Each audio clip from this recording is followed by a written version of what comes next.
Seminario número 1, Control del desarrollo microbiano. En este seminario vamos a ver los métodos de esterilización y desinfección, los niveles de bioseguridad y finalmente la prueba de susceptibilidad a los agentes antimicrobianos. ¿Cómo podemos inactivar o qué grados de inactivación de la vida microbiana tenemos? Primero es la esterilización. Este proceso es el que destruye todas las formas de vida microbiana, incluyendo las bacterias y sus formas más resistentes, que son las esporuladas. Se realiza por métodos físicos y químicos. En el caso de la desinfección, el proceso va a destruir todos los patógenos, a excepción de las esporas, también por métodos físicos y químicos, y en la antisepsia, la diferencia fundamental es que es un proceso de baja toxicidad por el cual se puede utilizar para la destrucción de microorganismos presentes sobre las superficies cutáneo-mucosas. Y estos solamente son métodos químicos. En un conjunto de condiciones, fundamentalmente ambientales, que afectan la cinética de destrucción, dentro de las que se destacan las que tenemos en la diapositiva. La concentración del agente es muy importante, varía según el desinfectante y el microorganismo, pero en general existe una relación inversamente proporcional entre la concentración y el tiempo de exposición. A mayor concentración de desinfectante, menor tiempo para lograr el mismo efecto. También se modifica la cinética de muerte. Si hiciéramos una curva de sobrevivientes en función del tiempo, veríamos que en algunos casos a altas concentraciones se da una curva exponencial, mientras que en concentraciones intermedias la curva se hace sigmoide, es decir, con un tiempo inicial de muerte muy lento que luego se acelera y vuelve a decaer al final. Estos tipos de estudios se utilizan justamente para poder quizá bajar la concentración del desinfectante a concentraciones menos tóxicas para que sea útil, y entonces tenemos que aumentar el tiempo. Entonces, dada una concentración de desinfectante, existe un tiempo de exposición mínimo de acción que hay que respetar para lograr el efecto deseado. Por eso el tiempo de exposición es muy importante. Por ejemplo, para el alcohol 70 o al 70% o la solución de iodopovidona se requieren para completar la muerte bacteriana aproximadamente menos de 2 minutos. Mientras que si utilizamos otros desinfectantes en soluciones acuosas vamos a requerir más tiempo.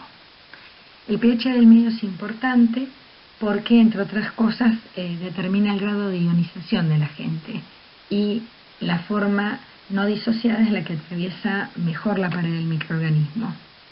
En cuanto a la temperatura, a mayor temperatura hay mayor poder bactericida del agente, siempre que no se desnaturalice, y se considera que en temperaturas bajas, por lo general cada 10 grados de incremento, la tasa de mortalidad se duplica.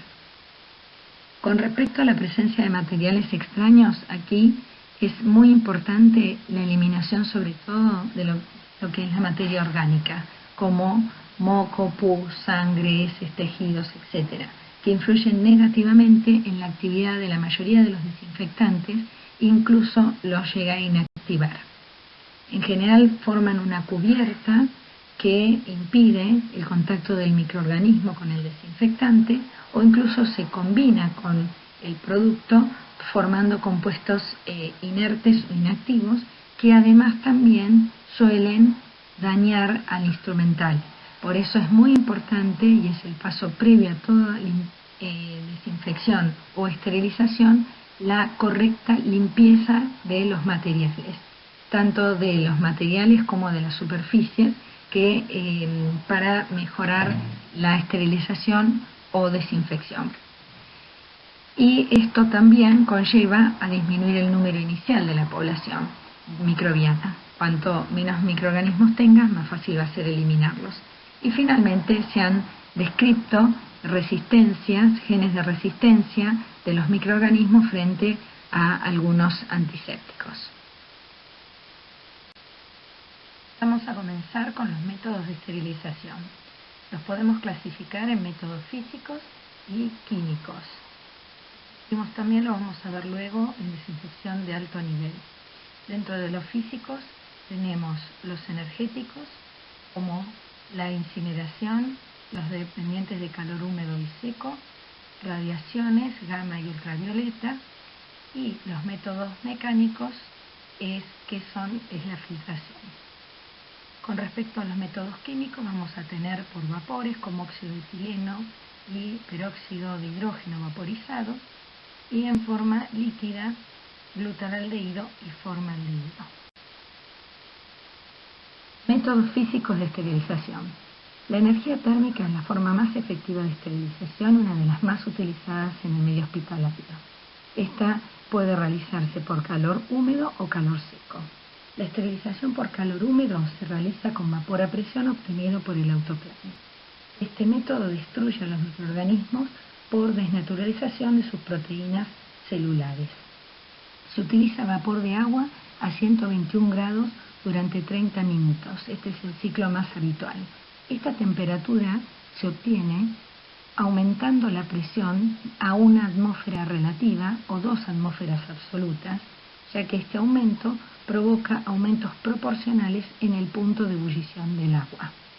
Es uno de los mecanismos de destrucción microbiana más efectivos, debido a que se realiza en pocos minutos y no deja residuos tóxicos.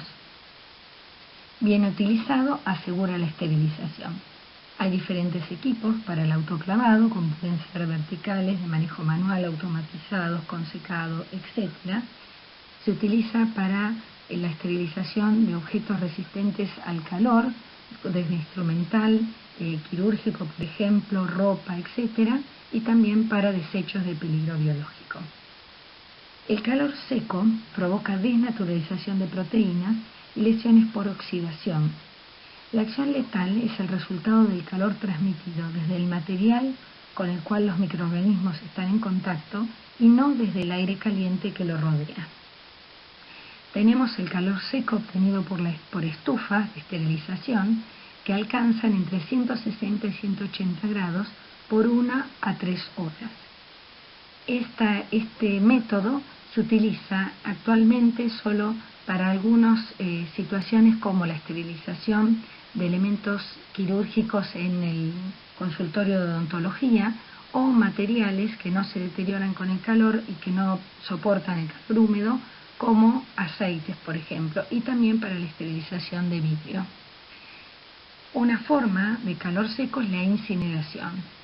En este caso el material se quema totalmente y hay eliminación, se utiliza justamente para la eliminación de desechos infecciosos.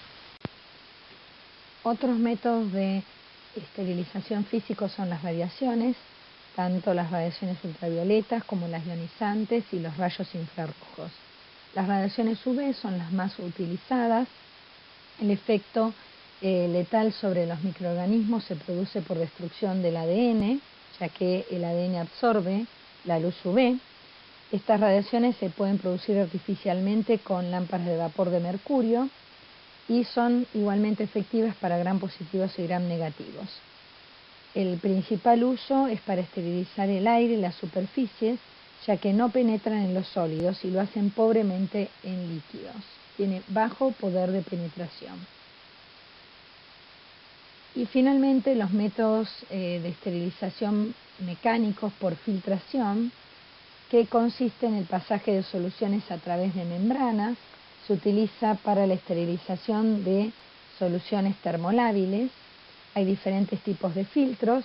Los que más se utilizan son los de poro de celulosa, de ésteres de celulosa de poro de 0,22 micrones, que permiten detener a todas las bacterias, y de esta manera se esterilizan antibióticos, químicos, azúcares y algunas vacunas. Métodos químicos de esterilización o esterilización en frío. Se denomina así porque todos estos compuestos trabajan a bajas temperaturas y se utiliza justamente para los materiales que no soporten el calor y su naturaleza lo permita. Por ejemplo, para la esterilización instrumental como endoscopios, equipos de terapias respiratorias o hemodiálisis, etc., que no soporten las temperaturas del autoclave. Todos son esporicidas. El óxido de etileno es un gas incoloro que produce modificaciones químicas en las proteínas, esteriliza a temperaturas entre 30 y 55 grados, pero el tiempo de exposición es muy largo, de 8 a 10 horas, y luego requiere aireación para evaporar todo el gas remanente, ya que es tóxico. Por eso actualmente se está reemplazando por el peróxido de hidrógeno en forma de plasma gaseoso, que es el peróxido de hidrógeno vaporizado mediante energía de radiofrecuencia. De esta manera se producen radicales libres que producen la destrucción microbiana. Trabaja a temperaturas de 50 grados aproximadamente, en menos de una hora, es rápido y no deja residuos tóxicos. Luego tenemos dos aldehídos que son en forma líquida, los otros son en forma gaseosa. El glutaraldehído es una solución bactericida que afecta a las lipoproteínas de la membrana celular y del citoplasma y produce la destrucción de los microorganismos. De esta manera se utiliza en una concentración del 2%. El material limpio debe ser sumergido en esta solución y debe respetarse el tiempo adecuado, que son aproximadamente 20 minutos. El formaldehído se usa en concentraciones muy altas para que sea esporicida. Esto se utiliza solo para superficies particulares, como para la inactivación de bacterias en los sistemas de distribución de aguas tratadas de los servicios de hemodiálisis. Ambos aldehídos son altamente tóxicos y debe ser eliminada todo residuo antes de su utilización. Vamos a ver ahora los métodos de desinfección que, como dijimos, destruyen a los microorganismos, aunque los más resistentes pueden sobrevivir. Tenemos también físicos y químicos.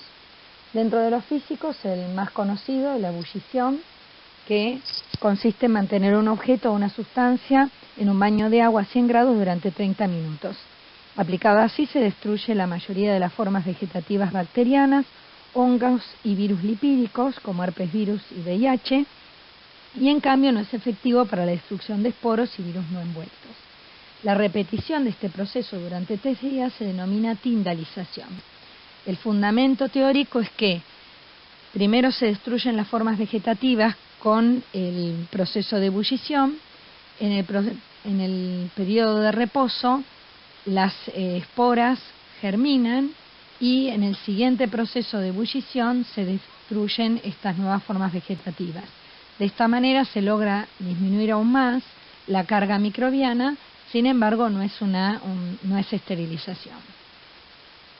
El otro método, que también se basa en calor, es la pasteurización, en honor a Luis Pasteur. Este proceso destruye gérmenes patógenos con resistencia térmica similar o inferior a Mycobacterium tuberculosis, Brucella y Salmonella. Este, por supuesto, no es un método de esterilización, sino que de desinfección, y no va a destruir ni los esporos ni los virus no envueltos. Hay dos métodos, uno que calienta a 65 grados durante 30 minutos y otro puede ser a 72 grados, pero menos tiempo, 15 segundos. Y en ambos casos hay que hacer un enfriamiento rápido a 10 grados. Este método es el que se utiliza para la leche y también otros alimentos, porque justamente logra disminuir la cantidad de microorganismos, eliminar los patógenos, preservando las características del alimento. Otro método físico basado en radiaciones es de la luz ultravioleta, que ya lo vimos. Después tenemos los métodos químicos, que vamos a ver ahora, que se dividen en niveles alto, medio y bajo. Los desinfectantes de alto nivel, por regla general, como ya vimos, poseen una eficacia semejante a la de la esterilización, destruyendo esporos. Son desinfectantes estrictos y no pueden ser utilizados como antisépticos. Mientras que las esporas pueden sobrevivir tras una desinfección de grado intermedio, y asimismo numerosos microorganismos pueden seguir siendo viables después de una desinfección de bajo grado. Con respecto a los desinfectantes de alto nivel, Ya dijimos que son muy utilizados sobre instrumentos médicos o quirúrgicos termosensibles, sobre todo sobre los endoscopios. En este punto es muy importante señalar que hay dos factores importantes. Uno es la limpieza previa del material, que esto va a permitir, nos asegura que se elimine la materia orgánica y se disminuya los microorganismos. Y la otra es el tiempo de exposición, que va a ser rápido. Para el glutaraldehído, al 2% se utilizan 20 minutos, entre 15 y 20 minutos, debido a que actúa rápidamente sobre bacterias no esporuladas y el número de esporos es insignificante luego del lavado y por el tipo de procedimiento. Esto nos asegura una correcta desinfección y son tiempos críticos. Luego de esto hay que hacer un adecuado enjuague, lavado y secado para que no queden residuos irritantes, tanto para el usuario como para el paciente. Tenemos también otros desinfectantes de alto nivel, como el peróxido de hidrógeno, entre concentraciones de 3 a 25%, o el formaldehído al 8% diluido en alcohol. Dentro de los desinfectantes de nivel medio, tenemos los derivados de cloro y de yodo, que son agentes oxidantes que actúan a nivel de proteínas y ácidos nucleicos, y los alcoholes y fenoles que actúan a nivel de la membrana plasmática. Este grupo elimina Mycobacterium tuberculosis, hongos y virus no lipídicos, pero no elimina esporas. Dentro de los desinfectantes de mediano nivel más económicos se encuentran los compuestos clorados, que son efectivos e inocuos para el hombre. Pueden presentarse como cloro puro o las formas más utilizadas son el hipoclorito de sodio en solución acuosa o hipoclorito de calcio en forma de tabletas. El principio activo de todos es el mismo, la liberación de cloro molecular, que en presencia de agua se combina con esta para formar ácido hipocloroso, el cual es un fuerte agente oxidante a pH neutro o ácido. Los compuestos de yodo se utilizan en soluciones, tinturas o iodóforos y se pueden utilizar como desinfectantes sobre termómetros clínicos, ampollas o sobre superficies, pero su principal utilización es como antisépticos para la preparación preoperatoria, antisepsias quirúrgicas de manos, piel previo a inyecciones, partos, transfusiones, extracciones de sangre, etc. Se debe recordar que tienen un tiempo de acción de 2 minutos que se debe respetar para que éste actúe.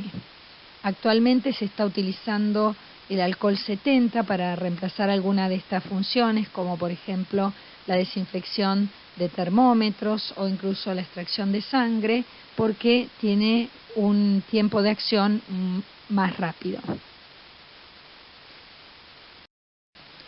Los desinfectantes de bajo nivel solo actúan sobre algunas bacterias y virus lipídicos. No tienen actividad esporicida ni sobre tuberculosis, ni hongos, ni virus no lipídicos. No deben usarse como antisépticos ni para desinfectar elementos semicríticos.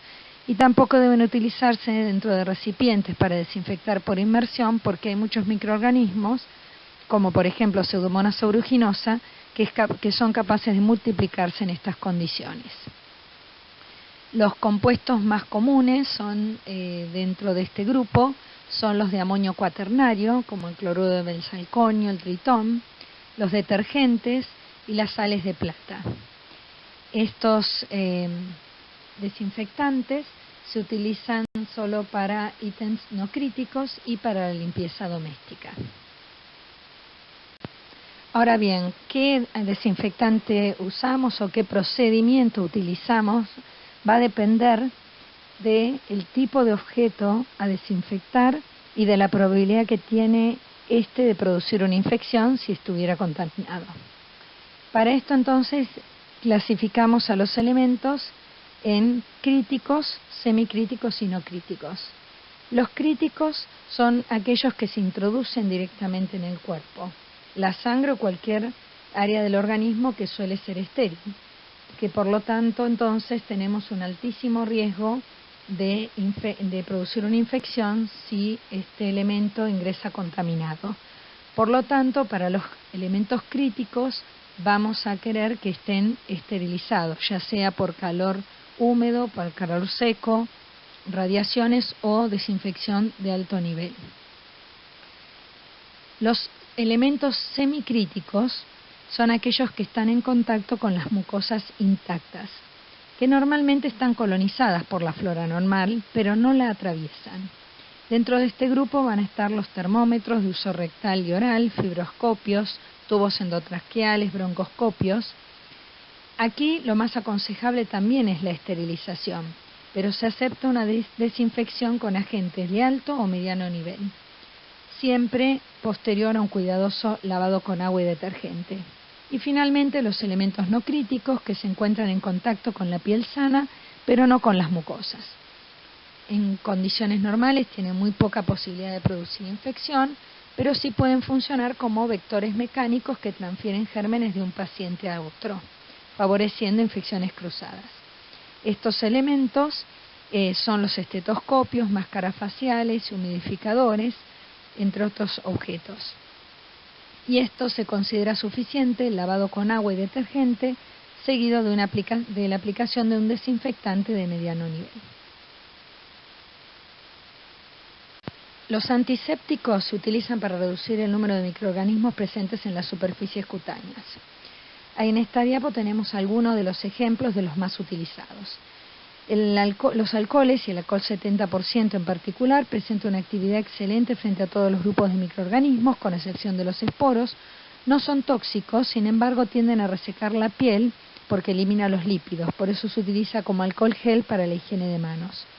Por otra parte, estos compuestos no tienen actividad residual y son inactivados por materia orgánica, por lo tanto siempre se debe limpiar la superficie cutánea con anterioridad a su aplicación. Los compuestos iodados también constituyen excelentes antisépticos cutáneos y poseen un intervalo de actividad similar al que tienen los alcoholes. Son ligeramente más tóxicos para la piel y también tienen una actividad residual limitada. La clorhexidina también se puede utilizar como antiséptico, incluso para lavado de manos. Presenta una potente actividad antimicrobiana, si bien los microorganismos se eliminan a una velocidad mucho más lenta que el alcohol. Y finalmente triclosan, que no tiene actividad frente a muchas bacterias y se utiliza fundamentalmente como antiséptico en los jabones desodorantes y en algunos productos dentífricos. Los antisépticos en general se van a utilizar para disminuir la cantidad de microorganismos en la superficie cutáneo-mucosa, ya sea para evitar infecciones cuando se realizan procedimientos invasivos, como para también evitar las infecciones cruzadas y las infecciones intrahospitalarias en general. Vamos a pasar al segundo objetivo, que es vamos a hablar sobre bioseguridad.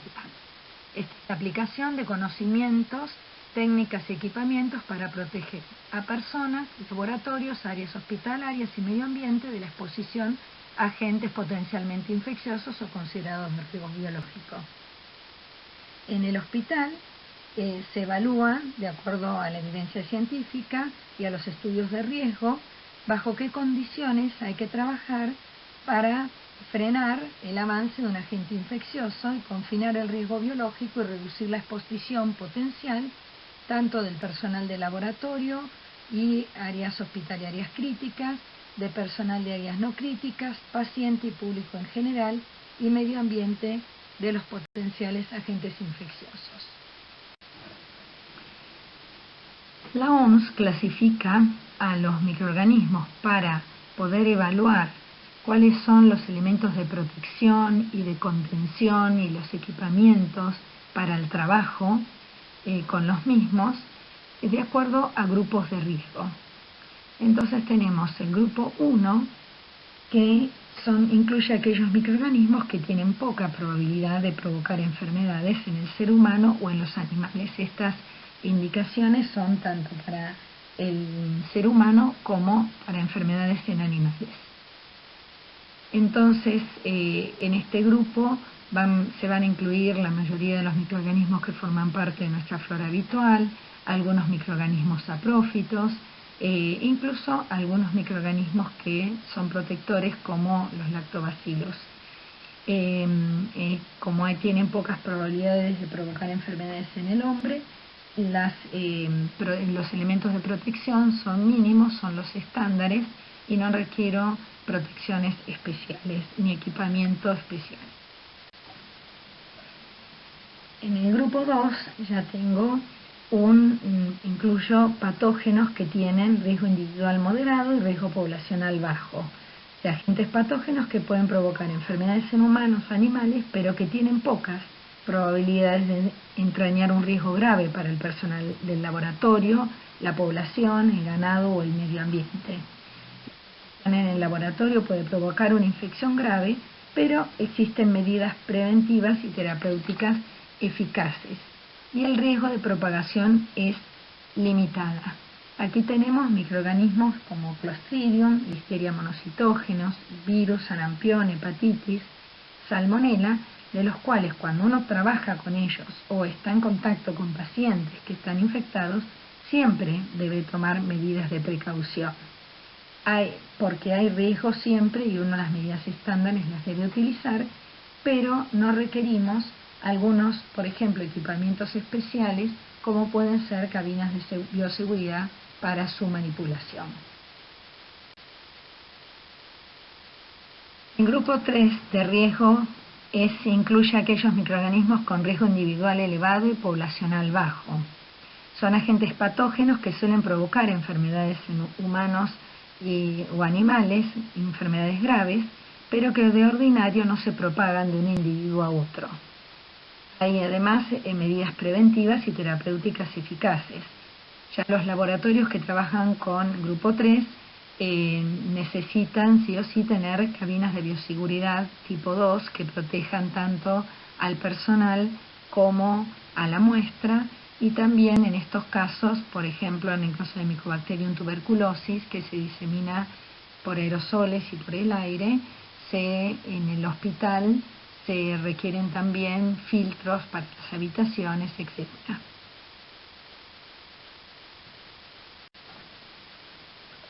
Y finalmente los patógenos del grupo de riesgo 4, que tienen riesgo individual y poblacional elevado, son agentes patógenos que suelen provocar enfermedades graves en el ser humano o los animales y que se transmiten fácilmente de un individuo a otro, directa o indirectamente. Y no tenemos encima medidas preventivas y terapéuticas eficaces. Y se incluyen todos los virus, justamente que no hay medidas terapéuticas ni vacunas, y como los virus hemorrágicos, el virus Junín, virus Lassa, otros virus como aftosa, y aquí incluiríamos al virus SARS-CoV-2, ya que tiene alta contagiosidad y no hay medidas ni terapéuticas ni vacunas hasta el momento como para frenar su diseminación. Los principios de la bioseguridad pueden resumirse en universalidad, que significa que todo el personal debe seguir las precauciones estándares rutinariamente para prevenir la exposición de la piel y las membranas en todas las situaciones que puedan dar origen a accidentes y deben ser aplicadas para todas las personas, independientemente de presentar o no patología. Es para involucrar a todos los pacientes, trabajadores y profesionales de todos los servicios. El lavado de manos, que se utiliza para eliminar la flora bacteriana, todos sabemos hoy la importancia de esto para evitar la diseminación de infecciones, el uso de barreras para proteger al trabajador de la exposición directa de sangre o otros fluidos potencialmente contaminantes, la utilización de máscaras, guantes, barbijos, etc. Medios de eliminación de residuos biopatogénicos comprende el conjunto de dispositivos y procedimientos adecuados a través de los cuales se debe eliminar los materiales utilizados en la atención de los pacientes y dónde son depositados y que sean eliminados sin riesgo, y finalmente código de ética, que esto va dirigido a que no se utilicen microorganismos de investigación para el daño del hombre o cultivos, animales, etc. En esta diapositiva mostramos la cadena epidemiológica de la transmisión. Es una secuencia de elementos que es el estudio de la secuencia de elementos que participan en la transmisión de un agente causal hasta un huésped susceptible. El resultado de la interacción de estos elementos va a ser el desarrollo de una enfermedad infectocontagiosa. Entonces, si conocemos cuáles son los reservorios, cómo se transmite, etcétera, vamos a poder ejercer control sobre esta enfermedad para disminuir su transmisión. ¿Cuáles son las vías de transmisión más comunes en el hospital? Fundamentalmente van a ser la transmisión directa, por la transmisión de contacto, la directa a través de las manos. Es conocido la importancia de esta transmisión en la diseminación horizontal de las bacterias multiresistentes, por ejemplo, en las unidades de cuidados intensivos. También esta transmisión puede ser por fomites contaminados, por ejemplo, el uso de termómetros entre pacientes que no sean debidamente decontaminados. La transmisión por gota, esto es fundamentalmente se da para las infecciones respiratorias, en este momento muy en boga, ya que es SARS-CoV-2, que es un virus que nos está preocupando tanto actualmente. Justamente su vía de transmisión es por gotas, como ocurre con la gripe H1N1. En este caso, el contacto tiene que ser cercano, justamente porque es por gotas grandes.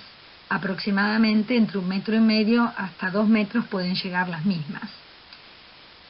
La otra forma de transmisión es la aérea, o sea, la aerosolización, como puede ocurrir con Mycobacterium tuberculosis. En este caso se transmite a través del aire.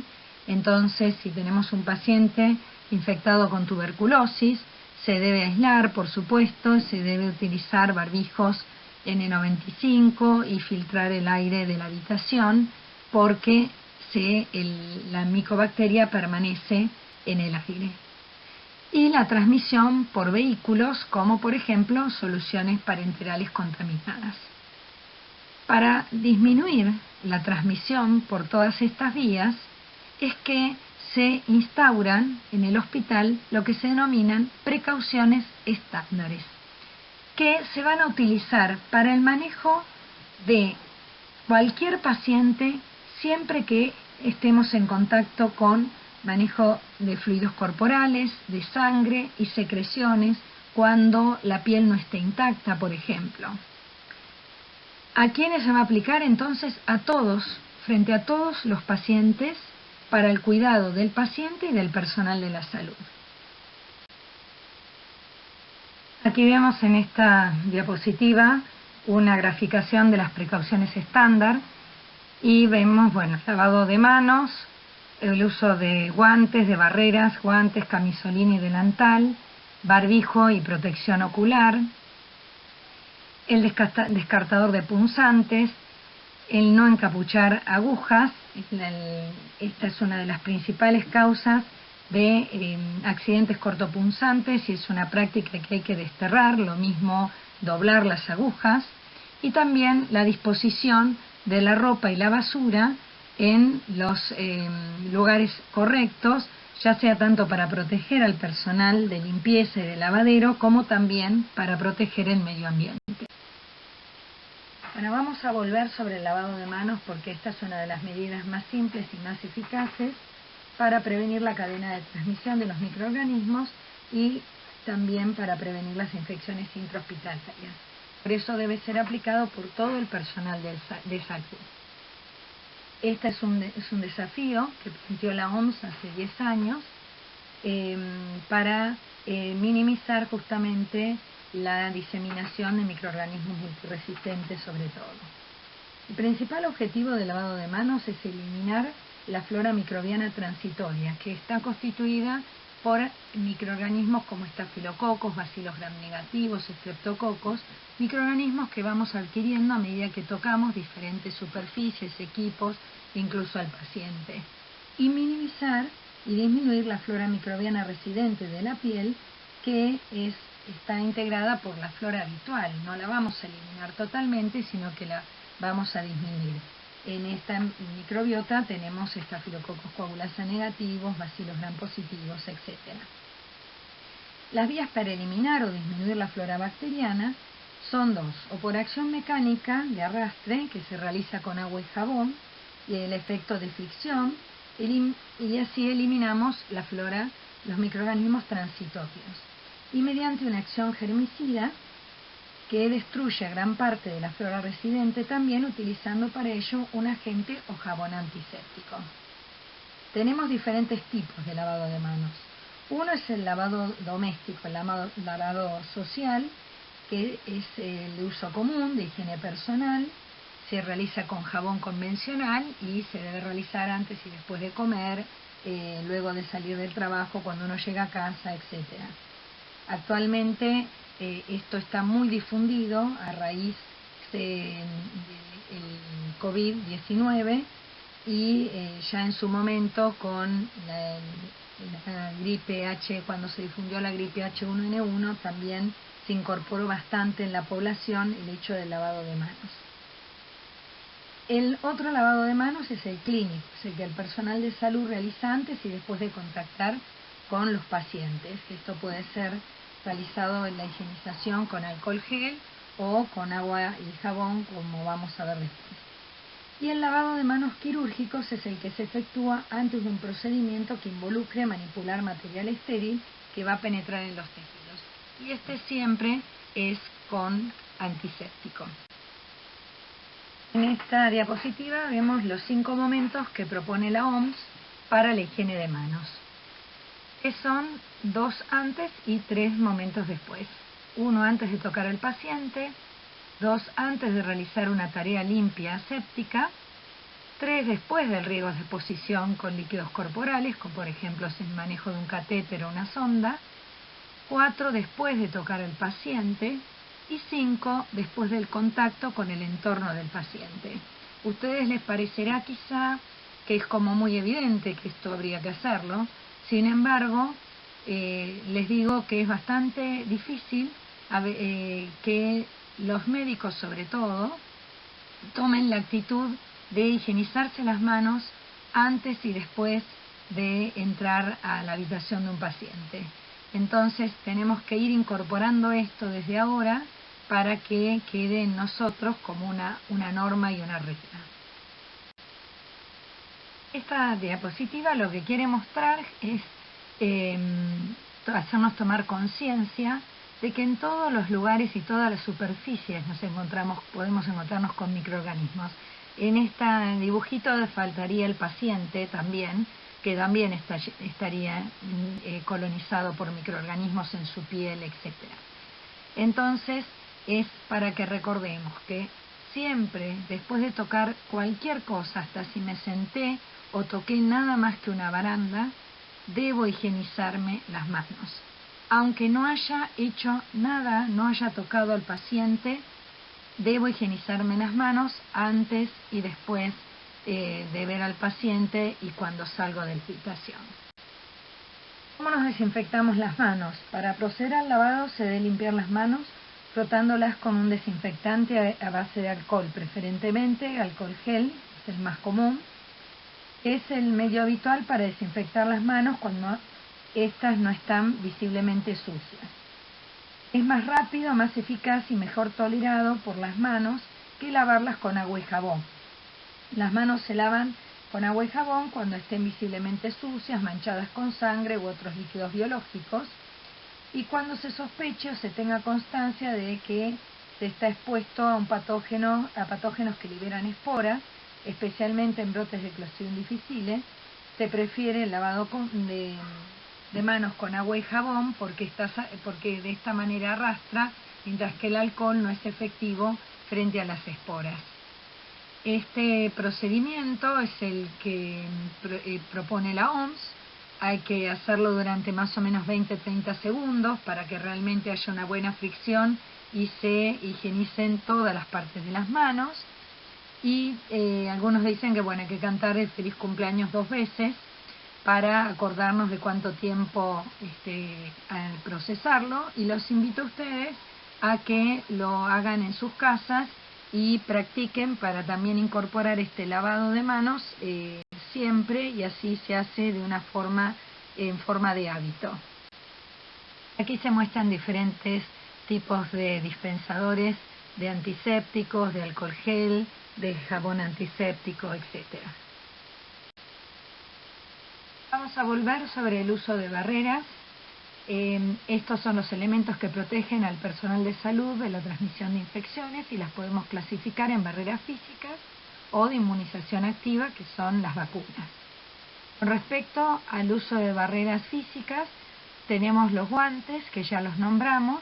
Simplemente recordar sobre barreras en general que no nos protegían de que ocurriera un accidente, por lo tanto siempre debemos actuar con precaución, pero sí minimizan las consecuencias. Y con respecto a los guantes en particular, recordar que esto no evita el lavado de manos. Antes y después de colocarse los guantes hay que higienizarse las manos, y justamente incluso hay veces que en el guante sobrevive un patógeno más que en las manos, como está por ejemplo demostrado para el SARS-CoV-2, que vive más en el látex que en las manos. Otras barreras muy importantes, que van a depender también de la forma de diseminación del patógeno, es el uso de barbijo y protección ocular, como pueden ser antiparras o máscaras. También aplica justamente para este patógeno que nos está preocupando tanto en estos tiempos. El barbijo quirúrgico, por ejemplo, y la protección ocular serían utilizadas para atender de primera vez a un paciente o cuando tiene sospechas. Sin embargo, si voy a hacerle un procedimiento como desde una toma de muestra hasta una intubación a un paciente que sabe que es sospechoso de tener COVID-2, entonces vamos a utilizar un barbijo N95 que tiene mayor poder de filtración y evita justamente el pasaje de partículas, protegiendo tanto al operador como al paciente. En cuanto a inmunización activa, es muy importante que el personal de salud esté vacunado, fundamentalmente para la hepatitis B, que es altamente contagiosa a través de sangre, la doble de adultos, que incluye tétanos y difteria, frente a influenza, y la triple viral. También, según las áreas de trabajo, pueden requerirse otras vacunas, como por ejemplo en pediatría, hepatitis A o varicela o meningococo, o también de acuerdo al tipo de personal de riesgo de personal de la salud o del lugar donde trabaja.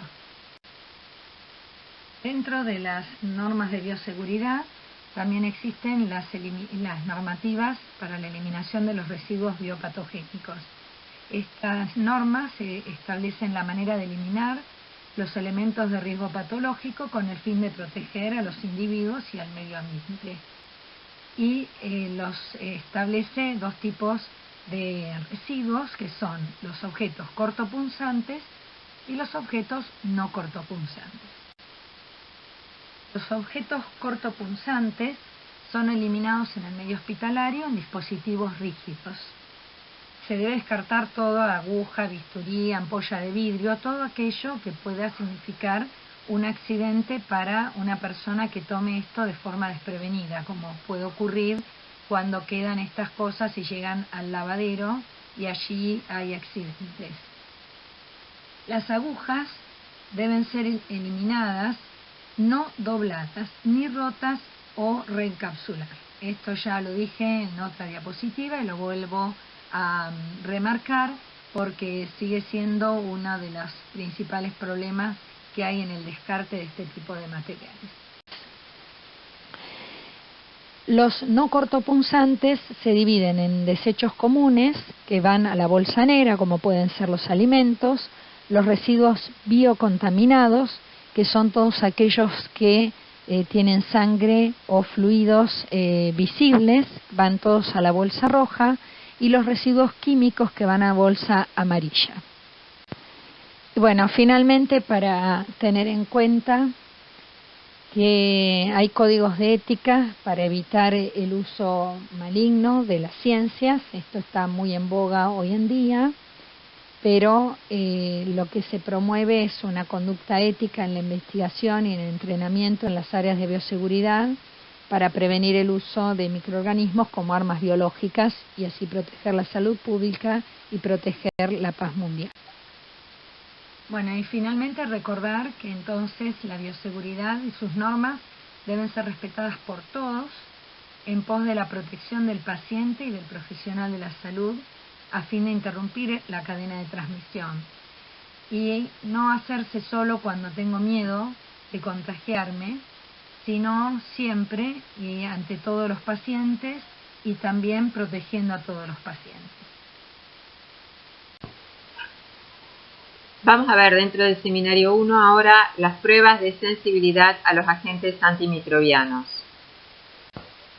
Vamos a repasar cómo es la secuencia para el diagnóstico a partir de una muestra clínica. Cuando llega una muestra clínica al laboratorio, se procede a sembrar dicha muestra en distintos medios de cultivo con el fin de obtener los aislamientos bacterianos. A partir de estos aislamientos se realiza la identificación de género y especie de las bacterias que tienen el rol patogénico en la infección, o sea, el agente etiológico de la infección, y finalmente, a partir de colonias aisladas de dicha bacteria, se realizan las pruebas de susceptibilidad a los antimicrobianos.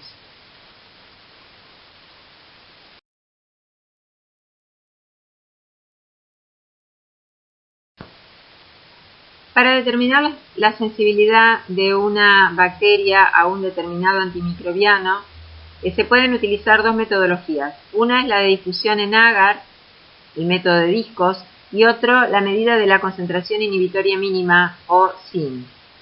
En aquellos laboratorios donde se determinan la sensibilidad a los antimicrobianos por métodos automatizados, o sea, laboratorios que cuentan con equipos como Bytec, Phoenix, etc., el resultado se informa en valores de SIM, lo que permite evaluar parámetros farmacocinéticos y farmacodinámicos, sobre todo en aquellos pacientes con diferentes infecciones, a veces severas.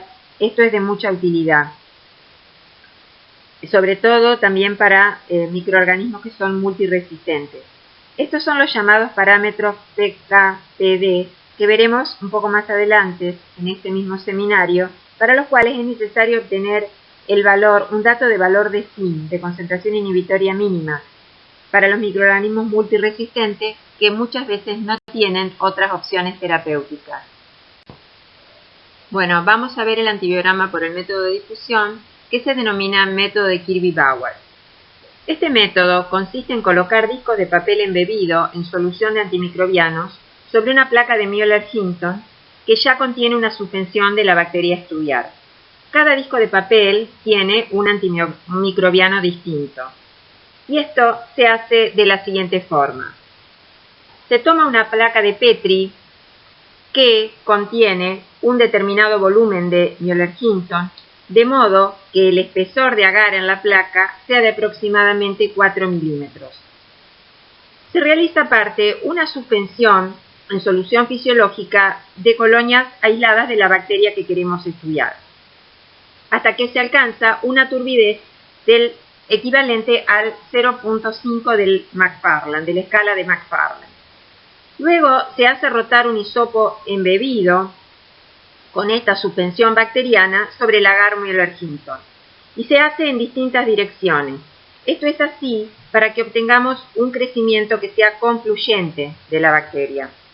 Por otro lado, tenemos discos de papel que han sido embebidos en solución de antimicrobiano y han sido secados. Estos discos se colocan sobre el agar, que ya tiene la suspensión bacteriana, y se colocan un máximo de 6 o 7 discos por placa, de la forma en que lo vemos en la diapositiva. Esta placa se coloca a incubar en una estufa a 35 grados por aproximadamente 18 horas. Entonces, cuando el disco toca la superficie húmeda del agar, el papel absorbe el agua, el antibiótico se disuelve y comienza a difundir en forma radial. y se va formando en el agar un gradiente de concentración de mayor a menor del antibiótico. Cuando la bacteria va creciendo, se encuentra con distintas concentraciones de los distintos antimicrobianos que están disueltos en el agar. Cuando encuentra la concentración que la inhibe, se detiene el crecimiento bacteriano y se forma ahí un halo límpido sin crecimiento alrededor del disco. La medición de este halo nos va a dar un número en milímetros, que dependiendo de su valor, nos va a indicar si la bacteria es sensible o resistente al antibiótico que estamos estudiando. Estos halos, entonces, límpidos, se miden y nos dan números para cada antibiótico y cada bacteria.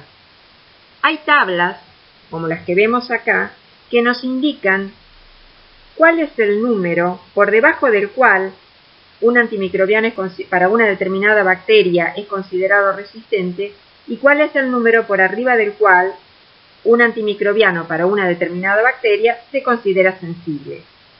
Estos valores se denominan puntos de corte y estos valores se obtuvieron por medio de estudios denominados curvas de regresión que se realizaron en forma estandarizada para cada bacteria y cada antimicrobiano, teniendo en cuenta ciertos parámetros, sobre todo las concentraciones que los antimicrobianos alcanzan en sangre a las dosis habituales.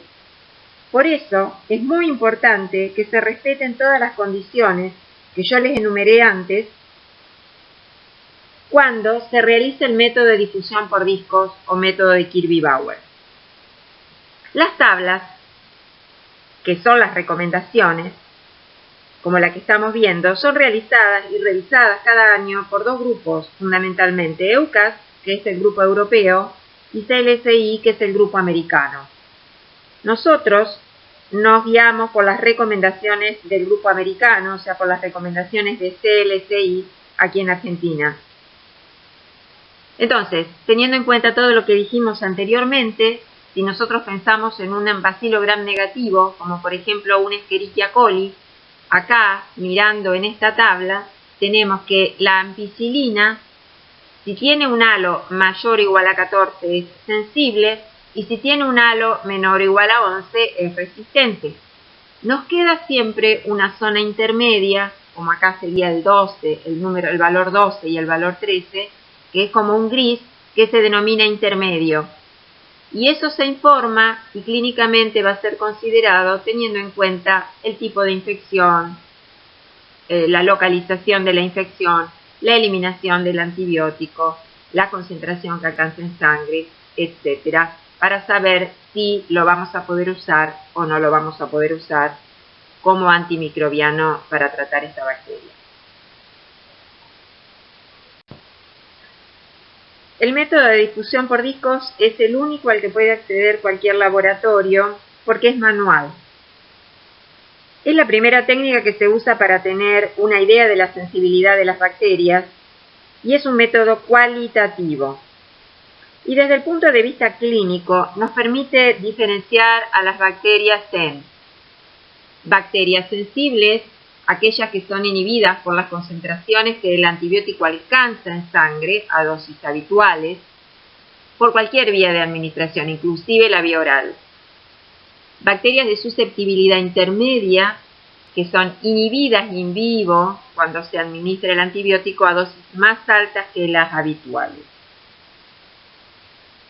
Que era un poco lo que yo les explicaba recién, de los valores esos, de los grises que quedan entre sensibles y resistentes.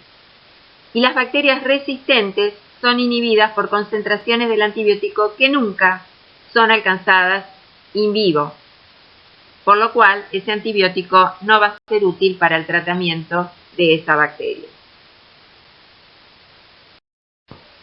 Entonces, como ya dijimos, la técnica de Kirby-Bauer es un método manual, es estudio de sensibilidad a los antimicrobianos por el método de difusión por discos, que se hace en forma manual, y de hecho cualquier laboratorio está en condiciones de hacerlo, y la mayoría del laboratorio los hacen de rutina y como primer paso para tener una idea de la sensibilidad antimicrobiana.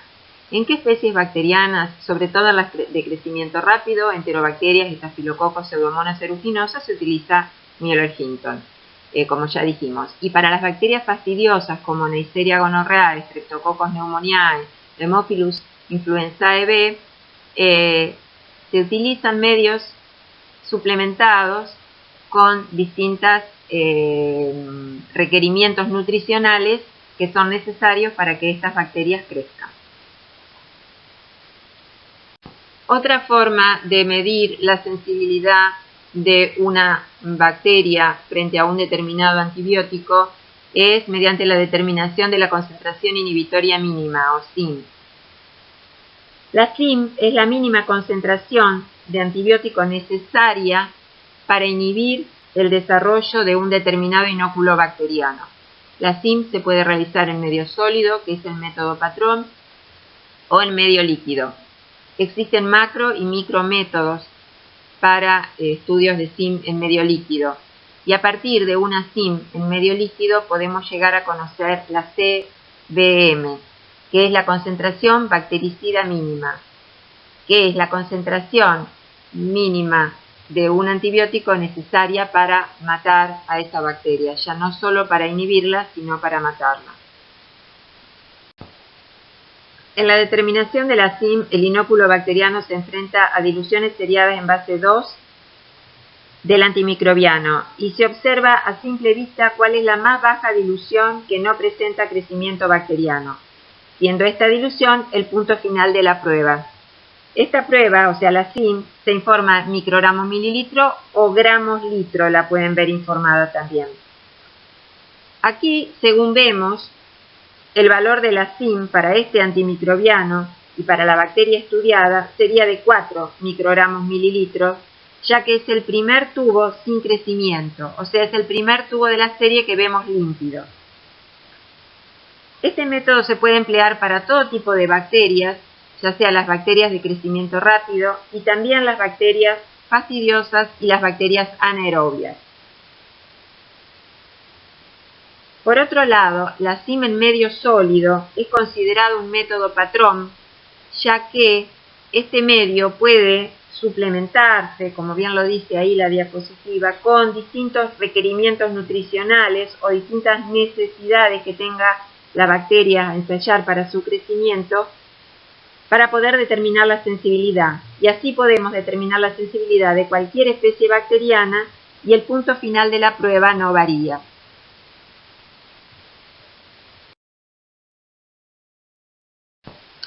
En general, para el tratamiento de las infecciones sistémicas, o sea, de las infecciones graves, se debe administrar una dosis del antimicrobiano de tal forma que se alcance una concentración en suero que sea de 3 a 5 veces el valor de la SIM, de ese antimicrobiano para el agente etiológico de la infección. De ahí la importancia de tener un valor de SIM, que era lo que hablábamos al principio de la presentación. Por otro lado, la mayoría de las infecciones urinarias no complicadas o infecciones urinarias de la comunidad responden a las concentraciones de antibióticos alcanzadas en orina más que a las concentraciones alcanzadas en suero. Y en tales casos se deben tener en cuenta estos niveles urinarios de los antimicrobianos. Otra manera de determinar la concentración inhibitoria mínima, que también se realiza en medio sólido, es mediante lo que se denomina I-test. El método de I-test o método de la elipse es un método en el cual, en lugar de utilizarse discos embebidos en antibióticos, se utilizan tiras de papel embebidas con distintas concentraciones de antibiótico formando un gradiente que va de menor a mayor, siendo la parte más concentrada en el extremo superior.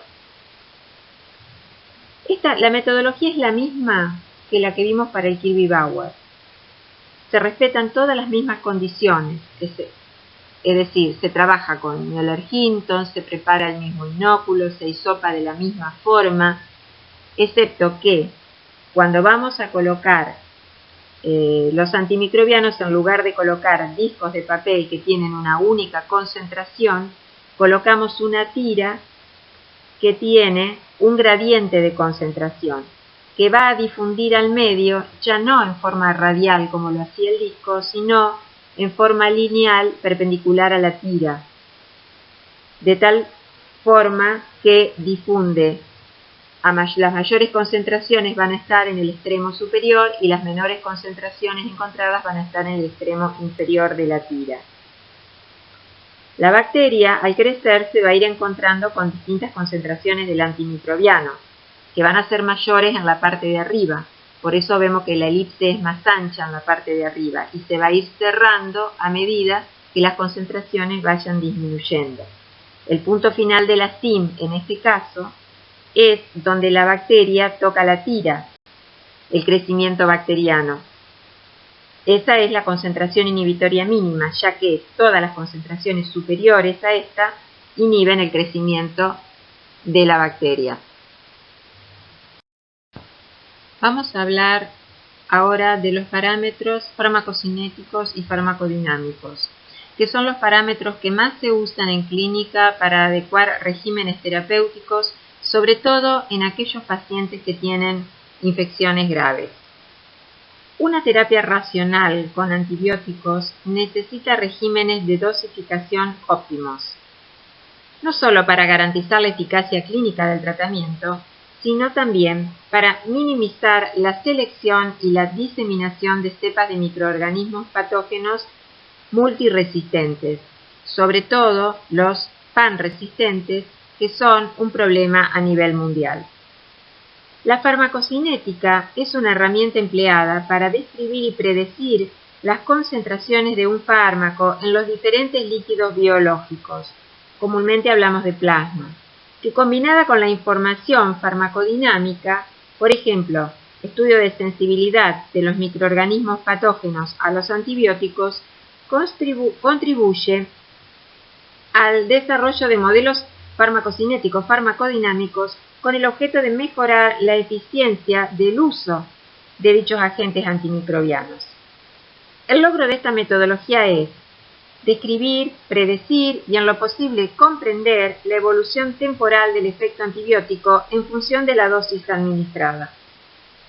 Es decir, los modelos PK/PD se integran con los datos de variación intra e interpaciente con el fin de optimizar regímenes terapéuticos. La principal contribución de estos modelos a la terapéutica antibiótica es la de minimizar el desarrollo de resistencias, multiresistencias, panresistencias, etc. Han sido propuestos varios índices para predecir el éxito o la falla de una terapéutica antimicrobiana. Sin embargo, solo 3 parecen ser suficientes para predecir la eficacia antibiótica, que serían el área bajo la curva, ABC, el tiempo por encima de la SIM y el efecto postantibiótico, EPA. Todos estos índices permiten el diseño de regímenes terapéuticos basados en un doble enfoque: la susceptibilidad microbiológica y la variabilidad de la disposición farmacocinética del agente antibacteriano. ¿Cómo se mide la eficacia de un antibiótico? Se mide mediante los parámetros farmacodinámicos que evalúan la eficacia terapéutica en base a la relación que hay entre la concentración plasmática del antibiótico y la SIM del microorganismo a ese antibiótico. Estos 3 parámetros son los que ya nombrábamos: área bajo la curva, tiempo por encima de la SIM y efecto postantibiótico. Y luego vamos a definir un par de cocientes muy utilizados.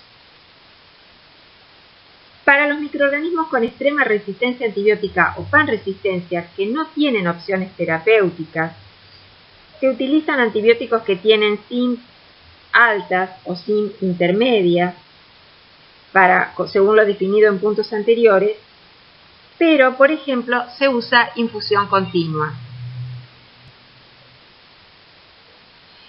El área bajo la curva. El área bajo la curva nos informa la biodisponibilidad con respecto al tiempo de cada antibiótico. Es el área que se dibuja entre el pico de la concentración máxima de un antimicrobiano en el plasma y el tiempo que éste permanece por encima de la SIM. Tiempo por encima de la SIM. La concentración del antibiótico en el suero, la concentración máxima, tiene que ser siempre bastante más alta que la SIM. Habíamos dicho mayor, entre 3 a 5 veces mayor que la SIM. Este tiempo que la concentración sérica del antibiótico permanece por encima de la SIM es el mejor predictor de eficacia para los antibióticos beta-lactámicos. Para obtener una eficacia bactericida máxima, la concentración sérica necesita estar por encima de la SIM un 40% del intervalo de la dosis. Ejemplo, amoxicilina. Cuando se administra 500 miligramos cada 8 horas, este sería el intervalo de dosis, 8 horas, alcanza una concentración sérica de 2 microgramos por mililitro que permanece así durante 3.3 horas. Esto, 3.3 horas, representa el 41% del intervalo de dosis. Entonces, si tengo una bacteria con una SIM de 0.5, por ejemplo, 0.5 microgramos por mililitro para amoxicilina, este esquema va a funcionar, este tratamiento va a funcionar. ¿Por qué? Porque la concentración sérica de amoxicilina se mantendría más de 3 veces por encima de la SIM durante un periodo mayor al 40% del intervalo entre dosis. Un tercer parámetro sería el efecto postantibiótico. Este es la inhibición del crecimiento bacteriano a pesar de que la concentración de la droga en el sitio de infección disminuye a valores por debajo de la SIM. Esta duración del efecto postantibiótico depende del microorganismo y del tipo de antibiótico. El efecto postantibiótico es un efecto que tienen en general todos los macrólidos. La duración del efecto es mayor en los cocos gram positivos, por ejemplo neumo, estáfilo, que en los bacilos gram negativos, como sería un ejemplo de Haemophilus influenzae. Entonces, de los parámetros que estuvimos viendo, ¿cuáles son los que más se utilizan y para cuáles familias de antibióticos se usa cada uno? Tenemos un cociente que es la concentración máxima del antibiótico sobre el valor de la SIM. Esto que ya vimos en reiteradas oportunidades a lo largo de este seminario, que debe ser siempre mayor de 3, por lo menos, si es mejor entre 3 y 5.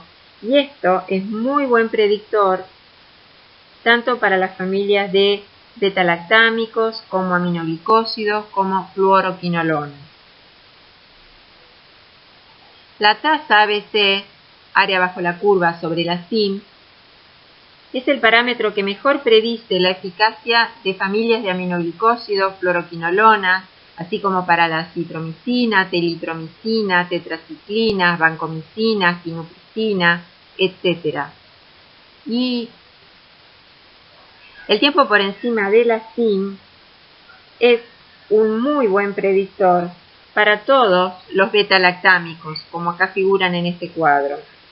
Cuanto más tiempo se mantiene la concentración máxima por encima de la SIM, mejor. Entonces vemos que en organismos multiresistentes, por ejemplo, que tienen SIM más elevadas, SIM altas o intermedias, muchas veces, para lograr esto, hay que dar antibióticos en forma de infusiones continuas. Bueno, finalmente, entonces, si quiero medir sensibilidad, lo voy a hacer por el método de difusión en agar, el método de Kirby-Bauer, que es un método que se utiliza de rutina en todos los laboratorios, es un método manual. O lo voy a hacer mediante la determinación de la concentración inhibitoria mínima o SIM, que se puede hacer de varias formas. En medio sólido, que es el método patrón, o el gold standard. En medio líquido existen macro y micro métodos para hacer concentraciones inhibitorias mínimas en medio líquido. El método epsilométrico, que es el ITEST, que es un método que se realiza en medio sólido, y los métodos automatizados, que la mayoría de los laboratorios ya hoy cuentan con un equipo que realiza los estudios de sensibilidad en base a la determinación de concentraciones inhibitorias mínimas, o sea, lo que obtenemos con los métodos automatizados son valores de SIM. Pero, si quiero medir eficacia o predecir el efecto de un determinado antimicrobiano frente a una determinada bacteria, me tengo que manejar con parámetros farmacocinéticos farmacodinámicos, que son los que hoy se usan, sobre todo cuando estamos en presencia de infecciones severas y por microorganismos que son multiresistentes o panresistentes. Para poder manejarnos con estos cocientes o con estos parámetros, ustedes ven aquí que necesitamos valores de SIM del antimicrobiano para un determinado microorganismo. Y ya no nos es útil un antibiograma por difusión, no lo podemos usar. Entonces, teniendo en cuenta estos parámetros, nos permiten hacer ajustes de dosis y o intervalos de dosis de los antimicrobianos y a veces hasta adecuar o establecer regímenes de infusión continua, dependiendo de qué paciente se trate. Siempre estamos hablando, sobre todo en pacientes críticos, pacientes infectados con microorganismos multiresistentes. Bueno, nada más. Muchas gracias.